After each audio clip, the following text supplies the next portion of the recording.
Welcome to the Knockabout Podcast. We're a football podcast, aren't we, Ted? We are, where we don't take life too seriously. Ted always takes the piss of my intros. We're having a lot of fun, though, on the Knockabout Podcast. We're doing some shorter little versions for you this month. Joined again by Sarah and Ted. Morning, guys. Good morning. It's not even the morning, it's the afternoon. I know, I thought I'd roll with it, but you know. Very much so. You tell you on radio a lot. He's on his 6 Guinness. Good so. morning. What are we going to look at this week? The most iconic Premier League moments of 2025. Of last year. Some good ones to look at. I'm going to kick us off with Manchester United. Yeah. Europa League against Lyon.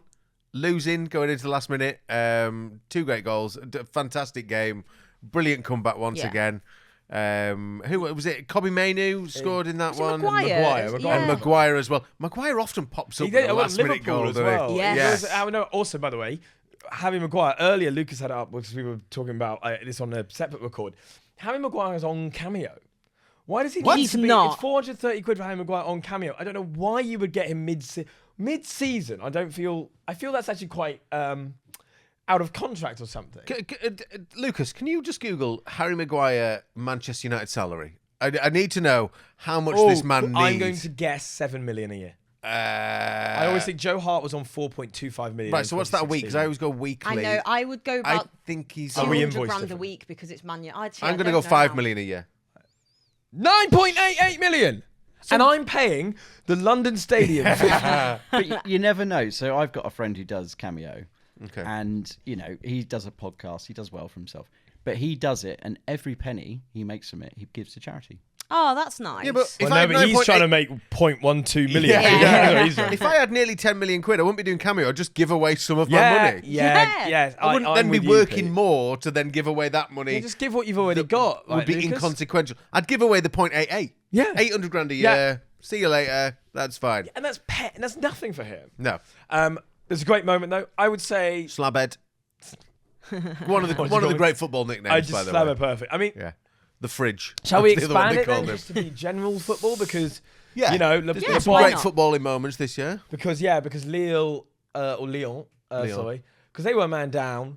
I would say that the entirety... Let's not caveat it. Like, it was great. You know what I mean? But I would actually like to caveat by saying the entirety of the Europa League last year was the funniest thing that has probably ever happened in football. And we might talk about this because I know we're going to do funny moments, but I wouldn't say that this is a moment. I'd say it's an iconic moment because every bit of that was absolutely nuts. Both teams were the worst teams in Premier League ever. And then they just sort of slowly ground out these bizarre results. Tottenham also didn't win any games excitingly in the Europa League. They won Frankfurt 1-0. You know, these quite odd ones. Yeah. Man United had this sort of like the run you have when you end up winning a tournament. And then they got beaten by the worst game of football. 1-0. I remember my mate John texting me during the game being like, in the final being like, the great thing about this game is that anything that happens is objectively quite funny. So like, it doesn't matter, you know, and I was like, it was such a bad game of football. I would say if we're doing the Europa League final or anything to do with that as an iconic moment of 2025, Ange at the end, you know, I always win something in my second season. That sort of ball. And then he gets fired. And then he said Series 3 is always better than Series 2. Oh, God, it's painful. Oh, He's and never then he going to got have a Series sacked. 3 anywhere now. 39 days at Forest. I mean, that's not seriously. That's a one-off sort of Christmas special or something. Yeah, Yeah. bad.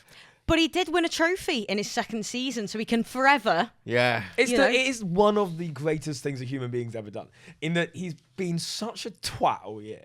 Being like, no, man, it's just who I am, mate. I'll always do it. Because if he had, that is such a bold back yourself. Yeah. I would never have the confidence to be like, fuck it. What does Ange do now as a little offcut from this? I think he goes into international football. I think he would be a good I agree. tournament manager. I agree, actually. I think... Like, look at Tottenham's form in the Premier League last year compared to how they did in cups like that. Yeah. It is much, I think he would be a Would he go back to Australia? Or I'd have him as England manager. Australia or Greece would be the option, the obvious options, wouldn't but they? then you could see a sort of mid-sized You just nation say you'd have him as getting England manager. 100%. It would be.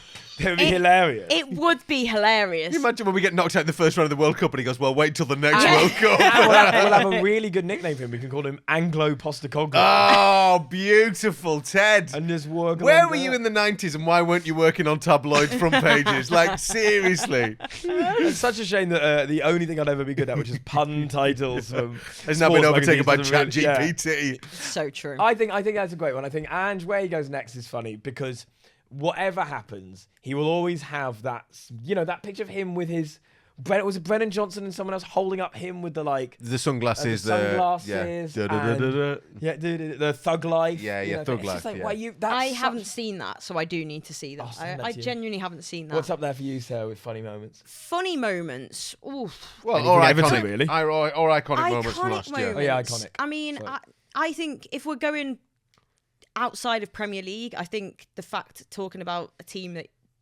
shouldn't really have won a tournament, the Lionesses winning the Euros back to back when they were not great in the tournament. We were as well. dreadful. Yeah. It was very, I said this at the time, but it was so Southgatean Yeah. as a tournament. It was absolutely like... Should have gone out in the groups and then, obviously just seemed to get everything, went their way, and ultimately won it against the best team in the world. So I'd say that, but I'd even say, Sunderland, coming up and winning their first... Was it the first game they won 3-0? And it was kind of like... West Ham, wasn't it? Yeah, and it was kind of like a big Ooh. whoa Yeah, moment. this could Like happen. this team looked good, and but there's many from 2025. I'm not going to say the obvious one of who won the Premier League last year. No, of course, sorry. Although actually, iconic moment on Sunderland I'll give you as well is actually the first Tyneside derby. Yes. That coming back felt like a great 100%. game. That felt like a really great. That felt very. It was an occasion, wasn't it? It felt was. very Keys and Gray. It felt very. It did. It I felt was Keys and really Gray. excited. Yeah.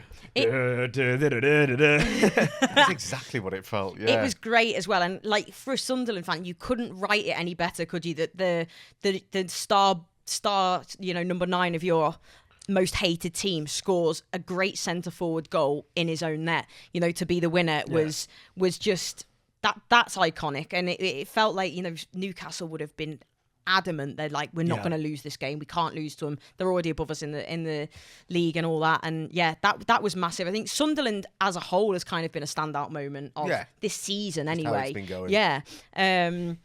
Everton moving stadium, for me, on a personal level, that's an iconic... Well, saying goodbye to Goodison for the men. Commute. Yeah, a horrible commute, actually. It's not ideal getting in or out. But no, goodbye to Goodison as a Premier League ground, and then seeing the... I'll tell you what was actually quite an iconic moment. Everton Football Club saying, actually, we're not going to get rid of Goodison. Yeah, giving it to the women's team. That is quite an iconic moment within football in the past year, I would say.